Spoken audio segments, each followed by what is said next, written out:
I can't dig it. Now I said, boogum, boogum, boogum, boogum, boogum. Now, baby, you're getting your spell on me. I say, boogum, boogum, boogum, boogum, boogum. Now, baby, you're getting your spell on me. You got me doing funny things like a clown. Just look at me. When you wear your bell-bottom pants, I just stand there in a trance.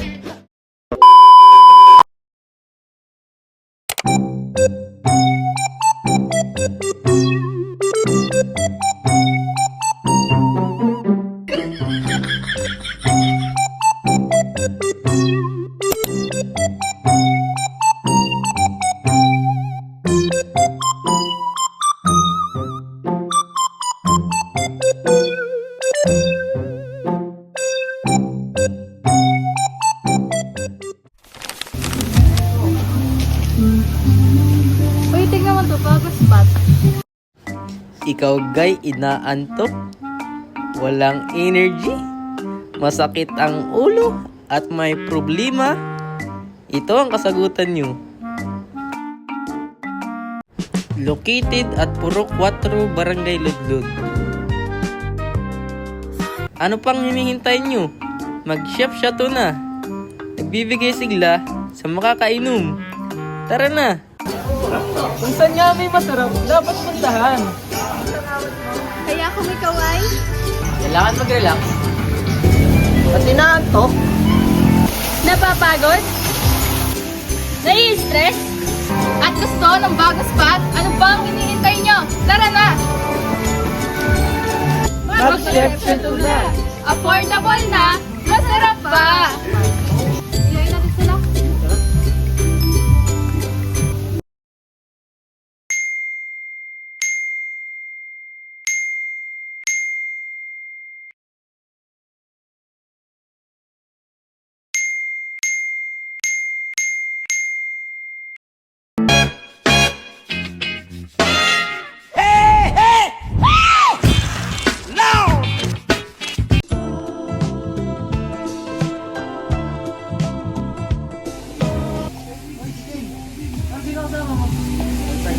Hi, nice to meet you all.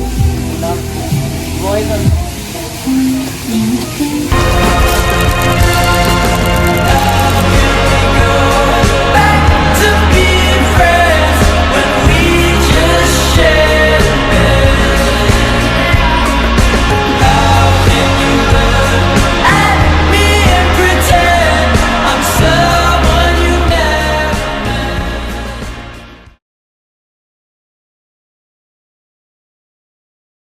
Tara na mag-order! Naman mo ka na yan! Anong order niya? Ikaw? Salted caramel. Ikaw? Ikaw? Ice macchiato. Kayo! Mocha caramel. Sige. Ikaw tayo.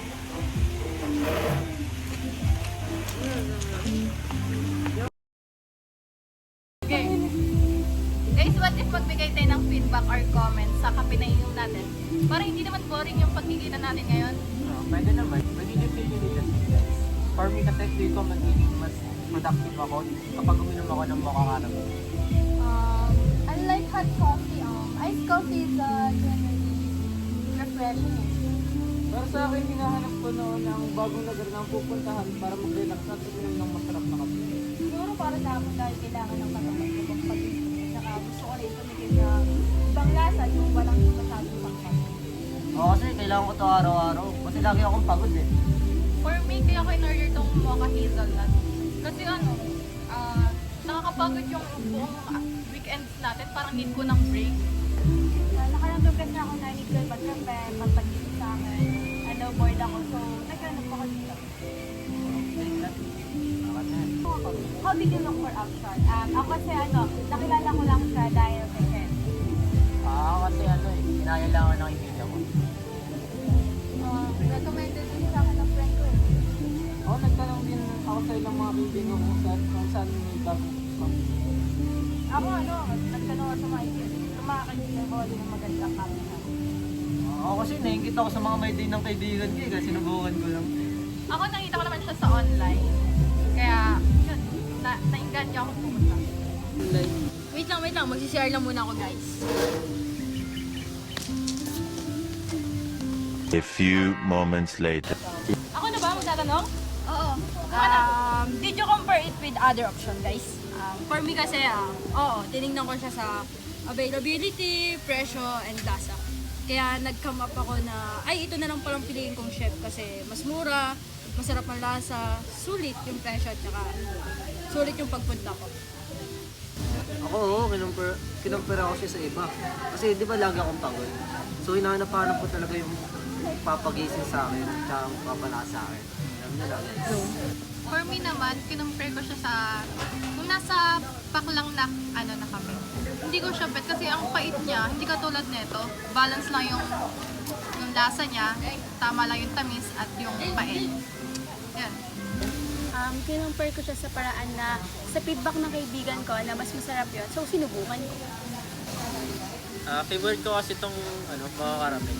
Kaya ito napili ko. For me naman, kinumpare ko siya dun sa mga dati kong natikman na kape. And mas bet ko to. Ako, kinumpara ko ang review, ambience, pati ang lokasyon nito, kung malapit ba o malayo. Guys, what made you actually buy it? For me kasi, pagdating sa price, mas affordable to. Sa akin kasi hindi ko lasa eh. Tsaka favorite ko rin talaga yung mga karamel. Pinili ko to dahil alam kong pasok ko sa aking panlasa. I buy this coffee dahil gusto ko mag-try ng panibagong lasa. Kasi dun sa unan na-disappoint talaga ako kasi ang pait niya. Hindi mo kasi ako totally coffee lover. Yan.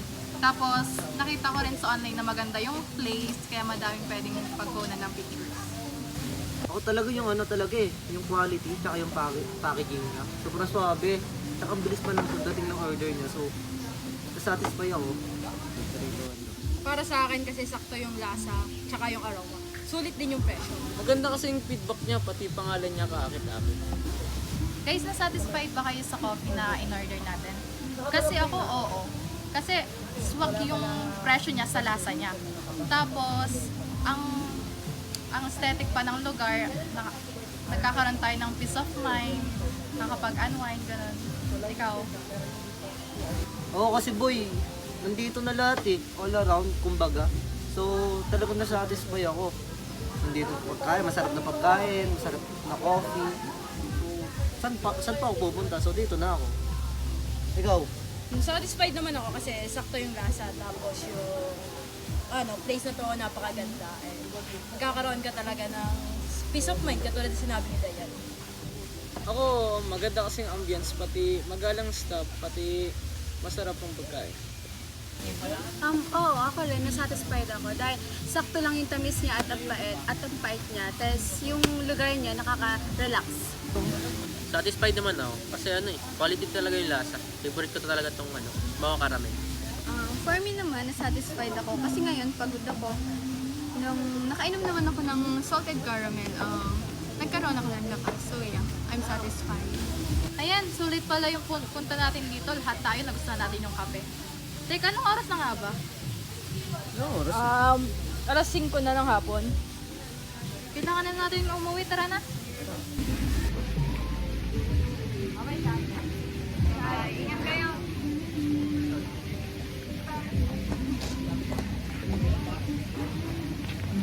Ikaw boy, dito na ako.